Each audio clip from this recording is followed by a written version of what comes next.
Watter een van die talle momente tydens Paasfees staan vir jou uit? Wat tref jou elke keer die diepste? Die donderdag van Jesus se wrede-inhegtenisneming, Goeie Vrydag, of is dit dalk Stil Saterdag of Paasondag, of dalk almal? Ons sou dink Paasoggend, die Sondag van Jesus se opstanding, begin met groot vreugde. Maar vir die disippels en die vroue het dit met vrees begin.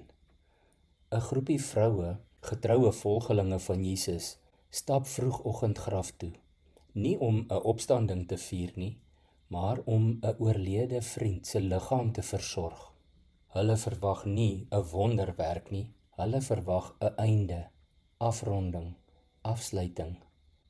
En eerlik, dit is dalk presies waar jy vandag is. Jy glo, maar party goed in jou lewe voel vir jou klaar. Al wat ontbreek is dalk die afsluiting. Drome wat dood is, geloof wat moeg geraak het, gebede wat onbeantwoord bly, of foute wat te groot voel om reg te maak. Die vroue stap kop onderste bo en wonder selfs hardop, wie gaan die klip vir ons wegrol? Hulle sien net die probleem voor hulle, die einde, die beperking. Maar, jy ken die res van die gebeure, toe hulle daar aankom en opkyk, sien hulle, die groot klip is reeds weggerol.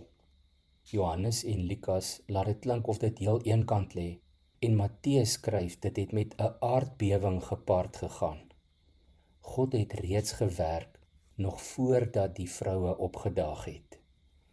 Nog 'n groot verrassing van Paasoggend, bo en behalwe dat Jesus Christus leef, is dat wat dood gelyk het, toe nie finaal was nie. Dink jou bietjie in hulle situasie in. Hulle weet op daardie stadium nie soos ons wat die uiteinde van die verhaal is nie. En ons self maak so maklik vrede met, dit is verby. Maar Paasfees fluister, God is nog nie klaar nie. Jy sien 'n einde, God sien 'n begin. Hy sien 'n nuwe hoofstuk, die volgende episode. Wat jy as finaal aanvaar het, mag dalk net die plek wees waar God begin werk. Kom ons bid saam.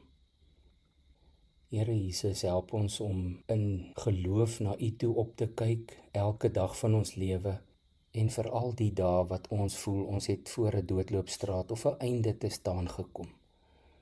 Dankie dat Paasfees ons ook daaraan herinner, dat U nog nie klaar gewerk het nie. Dankie Here God, dat U nuwe hoofstukke, nuwe episodes sien, waar ons dalk eindes gesien het. Help ons om U altyd volledig te vertrou. Ons weet U weet alles en U weet die beste.